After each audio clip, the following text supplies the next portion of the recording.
Nike বা অ্যাডিডাসের মতো brand না হয়েও কোটি টাকার বিশ্বকাপ ফুটবলে রাজত্ব করছে চীনের পুতিয়ান শহরের একজোড়া সাধারণ জুতো। কেপ ভার্দের গোলরক্ষক ভোজিনিয়া যে বুট পরে অবিশ্বাস্য সব সেভ করেছেন, সেটা কোনো বড় স্পন্সরের দেয়াই নয়।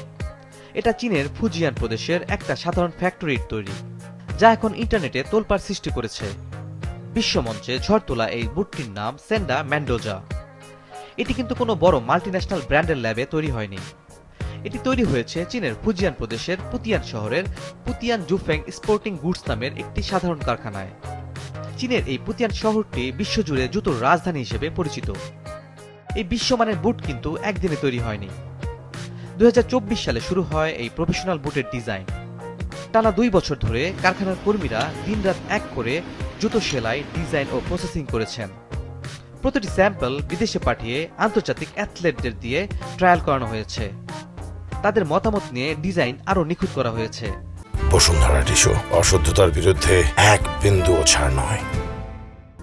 কারখানার চেয়ারম্যান ইয়ান কিয়াং নিজেই জানিয়েছেন, 2026 সালের ফেব্রুয়ারিতে বিশ্বকাপের এই বিশেষ বুটের অর্ডার সরাসরি তাদের কাছে আসে এবং তারা অত্যন্ত নিষ্ঠার সাথে এই কাজ শুরু করেন। কেপ ভার্দের এই গোলরক্ষকের সাফল্যের অংশীদার হতে পেরে তারা ভীষণ গর্বিত। আসল ধামাকাটা আসে 2026 সালের ফেব্রুয়ারিতে। বিশ্বকাপের জন্য এই ফ্যাক্টরিকে বিশেষ অর্ডার দেয়া হয়। তারা প্রথমে ম্যাচ পরীক্ষার জন্য মাত্র 200 জোড়া বুট বানায়। এরপর বিশ্বকাপের কাদা বা ভেজা ঘাসের মাঠে খেলার জন্য প্লেয়ারদের দেয়া হয় বিশেষ সফট গ্রাউন্ড বুট। আর সেই বুট পায়ে দিয়েই ভোজনিয়া আজ বিশ্বমঞ্চে ইতিহাস তৈরি করেছেন।